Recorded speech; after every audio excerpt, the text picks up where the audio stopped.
Whacker chapter 1 through 10, starting today. Every day when I get home from work, the very first thing I do is take off all my clothes and put them into the laundry machine, followed by a long hot shower to relieve all the pollen and grit, dirt, dust and grime, clay dust off my body so that I can be pollen-free, dust-free for the evening. I like to wear flip-flops.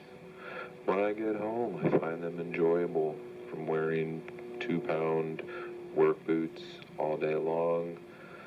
I feel like I have 10 pounds strapped onto each foot. When I get home, I thoroughly understand the beauty of a flip-flop. Not only does it allow my foot to dry, but there's just something nice about a sandal. I used to wear Birkenstocks, but now I actually go with an actual kind of flip-flop. I really enjoy it. Bye. Weed Whacker Chapter 2. There I was, pondering my existence in the world, as several students walked by me. 2 of them spit on the ground 3 feet from my foot. Little did they know, I enjoyed it. Yesterday when I got to work, I was asked to go out into the street and pick up a dead squirrel.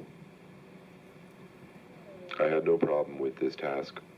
I was given a bucket, a pair of extended tweezers, and two large double bags.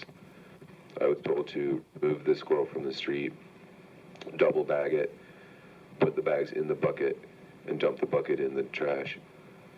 But when I approached the squirrel, I realized that it wasn't the situation I had expected.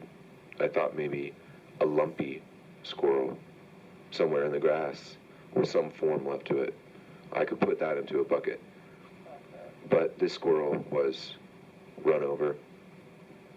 To peel the squirrel off the asphalt was my duty.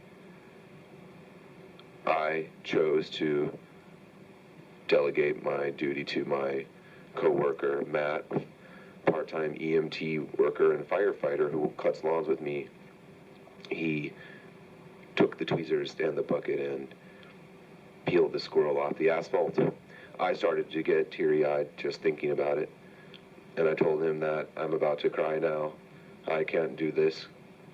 And he did it because he's picked up limbs of people out of houses before. So I will now be a veterinarian's assistant.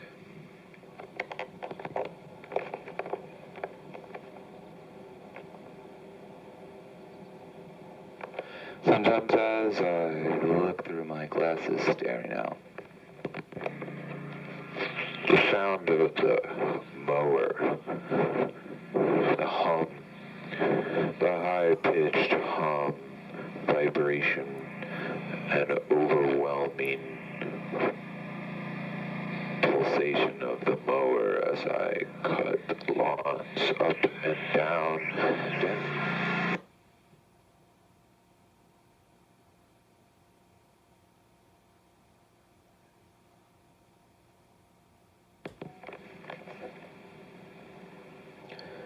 Today when I arrived at work, I was told by my superior that some students of the community college had, for fun, for kicks, let's say, for shits and giggles, they had kicked thousands of rocks out of the picnic and sitting area in the commons area for the school.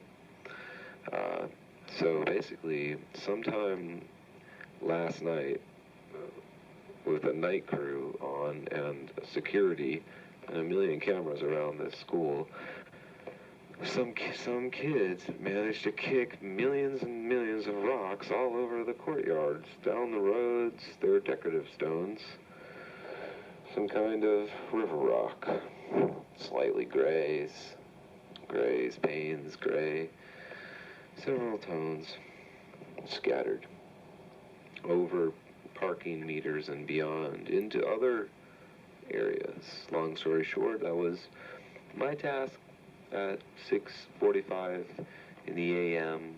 on a beautiful July day. It's already 74 degrees, full sun, slightly breezy by the water, as always. So here I am at 6:45 in the morning with a cup of coffee in hand, sweeping decorative stones back into their place. It just so happens that these benches are placed right outside the windows of the live-in dormitory, known as the New Res. The New Residence is where students that go to the community college full-time and live on the campus here. It made me think, what are these students in their dormitory room right now gazing out at me and my partner while we sweep these rocks up? Are they actually smart enough to enjoy the fact that they're going to watch us sweep it up? I personally hope they are. It's just, to me, it makes it all the more eventful if I actually knew they were upstairs in their rooms. They had woken up extra early today to watch us bitches sweep up their decorative pebbles all morning long. If they were in their rooms, coffee in hand, alarm clocks had gone off at 6 a.m. and they're out there just loving it, watching us work. For some reason, I give more. I like these kids better already. It makes me wonder, who did it? You know what I mean? What were they sitting there? And to me, I just think engagingly, it sounds really kind of funny because it's almost like you're sitting around there, feet, they're on the ground right under the benches, so you're kind of sitting there, and you got a nervous foot, and you kick a couple. And this kid kicks some, and you kick some. Next thing you know, one thing leads to another, and you got yourself a rock party. That's what Floyd, one of the other custodial workers on the college, said as he walked by. He said, "What's with all this?" He said, he just walked by and said, "Some kids had a rock party." And I said, "Yep." And he walked by and said, "Kids will be kids." And with a big smile on his face. And he's right. And this is when I talk about instantly regurgitating someone's phrase. You ever do that when someone, in the morning time, at one time or another, say someone walks by you and happens to say something to you that just seemingly fits perfect with the situation? And here is Floyd, a 56-year-old custodial worker at the college, full-time stand-up bass player and jazz musician, fine musician.